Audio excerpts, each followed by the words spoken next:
Hello नमस्ते म सुनिल र अहिले चाहिँ म आफ्नो सुन्दर गाउँमा छु र यहाँको दृश्य चाहिँ निकै रमाइलो सुन्दर र शान्त प्राकृतिक रूपमै निकै रमाइलो ठाउँ छ यो मेरो गाउँ र यहाँको दृश्य तपाईले हेर्नुपर्दा चाहिँ हेर्न सक्नुहुन्छ कि अहिले चाहिँ अब अलिकता पातहरू पनि निकै झरिसकेको छ पारिपट्टि हेरिराख्नु छ सिमलको बोटमा चाहिँ पातहरू त्यति खासै छैन अहिले र यतातिर हेर्न सक्नुहुन्छ यो चाहिँ आँप चाहिँ को बोटमा चाहिँ निकै ठुलो मात्रामा चाहिँ यसपालि चाहिँ फल्ने चाहिँ मैले सम्भावना देखिरहेको छु है।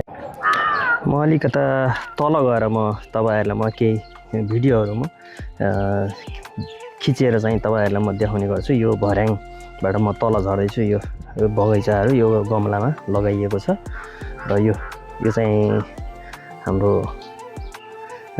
दाइको घर र यतापट्टि यो चाहिँ मेरो र त्यो चाहिँ भाइको उतापट्टि मेरो घर चाहिँ यस्तो छ है।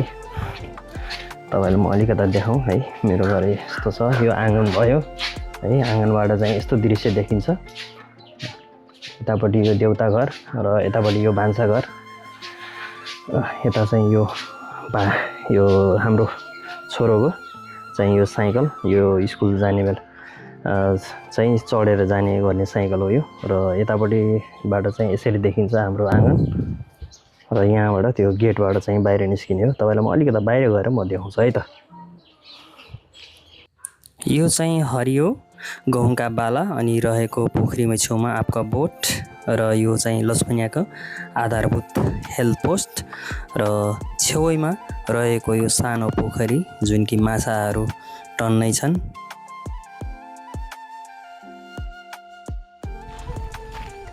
यहाँबाट चाहिँ हामी अगाडि जाने क्रममा चाहिँ यो घरै छेउमा रहेको यो सानो बगैँचातिर या बारीतिर हामी जाँदैछौँ। जाँदै गरेर तपाईलाई चाहिँ म दृश्यहरू देखाउँदै जाँदाखेरि यो तपाईँ हेरिराख्नु भएको छ यो सानो यो करेसा बारी। अब जस्तै कि यहाँ लसुन प्याज लगाइएको छ र छेउमा आँपको बगैँचा पनि छ। यो रहरको बोट पनि छ रहर दालको र अगाडि हिँड्ने क्रममा तपाईँ पारिपट्टि हेर्न सक्नुहुन्छ बाँसको छ्याङ र यो अगाडि हेर्दै जाने क्रममा चाहिँ तपाईलाई म अलिकता देखाउँ हेर्नु यति हरियाली छ र यो हरियाली बनाउनलाई चाहिँ हामीलाई ट्युबवेलको पाइपको चाहिँ उत्तिकै आवश्यकता पर्छ जुन कि हामीले मोटरले तान्ने गरेका छौँ यो पानी बालीनालीमा लगाउनलाई र यहाँबाट चाहिँ हामी पानी तानेर बालीनालीमा पानी लगाउने गर्छौँ।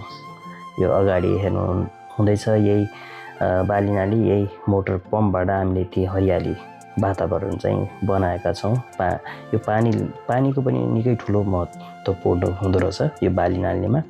सो अहिले यति हरियाली देखिराख्नु भएको छ र यहाँ अगाडि तपाईँ हेर्दै हुनुहुन्छ कि चाहिँ हामी देखाउने क्रममा चाहिँ यो वसन्त ऋतुमा तपाईलाई यो समय वसन्त ऋतुको समयमा वरिपरि खेतबारी हरियालीले ढाकेका त छँदैछन्।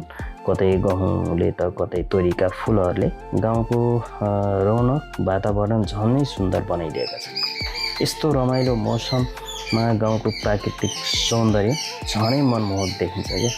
तपाईँ हेरिराख्नु भएको छ यो पोखरीको डिलमाथि हामी ड्रोनबाट लिइरहेको छ यो दृश्य यो तपाईहरूले हेरिराख्नु भएको छ र यो गाउँको भाइब्स चाहिँ अलिकता छुट्टै किसिमको आनन्द आउँछ क्या। सहर बजारको कोलाहल भन्दा गाउँको निकै सुन्दर वातावरण।